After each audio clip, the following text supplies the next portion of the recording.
Hello, Wayne here from Talk Cars. We're going to do something a little bit different and look at a game. Forza Horizon 5 is probably one of the biggest releases in driving games over the last few years. It's netted millions of simultaneous players within a few days of it going live.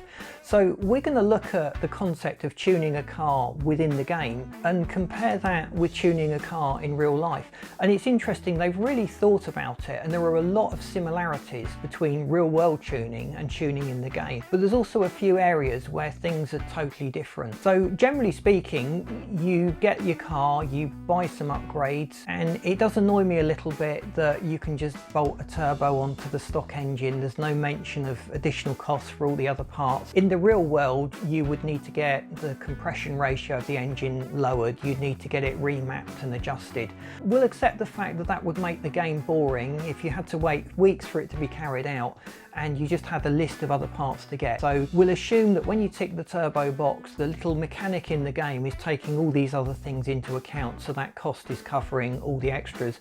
But that leads to one of the biggest questions we get on our site, and that's, can I add a turbo to my naturally aspirated engine? And for most cars, you can't without doing a lot of extra work. So we covered that in another video, and we've got other items coming up on it, and our website has got lots of information on adding a turbo to your car. So thinking as well about the handling of the car, now the suspension setup is actually pretty good. You've got some factory options as far as off-road dampers go, drift dampers and sports dampers. The sports dampers tend to just lower everything and make it harder. The off-road make it softer and higher. The drift settings set the car up with quite steep camber angles and toe angles to optimize the car's stability when you're drifting. So in the real world, you would buy a suspension setup that can be adjusted to all of those degrees. Now the interesting thing is the toe in and toe out and the camber settings. So the camber setting is the angle of the wheels, and the toe setting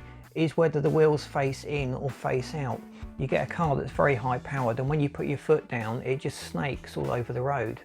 Now, setting a little bit of toe in on those cars, they tend to be high powered rear wheel drive cars, can increase your straight line stability, and that follows through in the real world as well. A little bit of toe in promotes straight line stability and reduces that torque steer and snaking that you often get.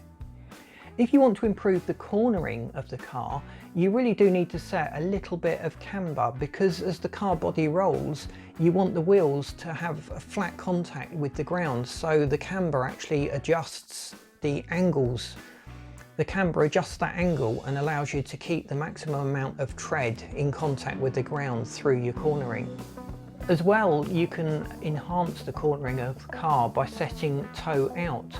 So if the wheels are poking out a little at the front, it will respond much more quickly to corners and you'll really reduce your turning circle. And that again is something that follows through in the real world. So in the game, you get a car, and I like to just drive it as standard and then see how I like it, where the weak areas are, and then I try and design out the problems and pitfalls. And I add lots of power to it as well, which almost emphasizes those imperfections. So you get a stock car, it's not turning quite as sharply as you like, and it's accelerating quite slowly. So first of all, I would mess around with the suspension settings. I would set a little bit of toe out to increase the cornering and get that right, and then I would adjust the camber. You only need a few degrees in the game to make a big difference to the handling. So once that car is roughly set up, you can start looking at the differentials, and you can set the rear and front differentials, the acceleration and deceleration.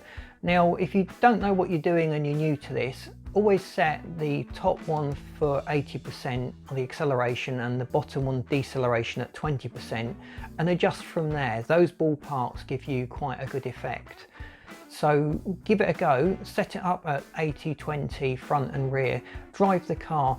If it's oversteering or understeering too much, you just need to back it off. Back it off about 15% or increase it 15% and see if that makes a difference, and then fine tune from there. Now in terms of acceleration, your gear ratios really make a difference.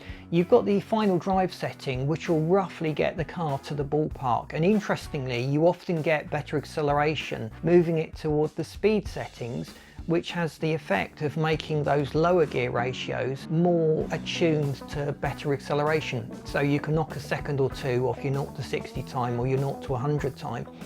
If you're after top end speed, you really need to change that top end gearing and make sure it's long. You don't get any benefit by making that too long. The car will only really accelerate to the power output of the engine and the length of the run-up. So if you've got a race with lots of short twisty tracks, it makes sense to adjust the gearing so it's well suited for those short bursts of acceleration, and top end speed doesn't really apply. You've got the option of 10-speed boxes and 7-speed boxes. In most cases you can get away with the lower spec gearboxes. They'll give you all the ratios you need, and just make sure that as you run up and down through the gears that you're still on the power when those gears change. If you find that it's hanging on to a gear for too long and you've got a flat spot, that gear is in the wrong ratio. And that again is something that correlates nicely with the real world. When you tune your car, it's important to make sure that those gear ratios are set up correctly. You want to be accelerating through the gears nicely. You don't want to be struggling in that flat spot between 4th and 5th where you've got no power and you're just waiting to get into the power band in order to change to the next gear. The tyre pressures in the game also make quite a big difference to the performance. Generally, off-road tyre pressures need to be lower, and on tarmac roads it needs to be higher. It'll give you better acceleration and higher top-end speeds. In the real world, you're not really adjusting the car for such extremes, so there's not such an extreme adjustment required. But certainly if you're doing high-speed driving, you do need higher tyre pressures. You'll notice in your car that the manufacturer will specify a tyre pressure for each different type of driving and load that you do, and it makes sense to just keep it within that. But as far as the game goes, you've got the two extremes and everything in between, and you just play with it until you get a setting that's right. Now it makes sense because the game is so varied. It's set in Mexico. There's a lot of off-road driving that goes on in there. It really does help if you've got 2 or 3 tunes that you can easily flick between. So once you've set a tune up, save it, label it as your off-road tune, and then from there create a tarmac tune, and then create a mid-range tune for short circuits and acceleration. And within those 3 tunes, you should have a setup that can work for pretty much whatever the car throws at you. When you go into an event, you don't have to go back to the garage in order to specify different tunes and different parts.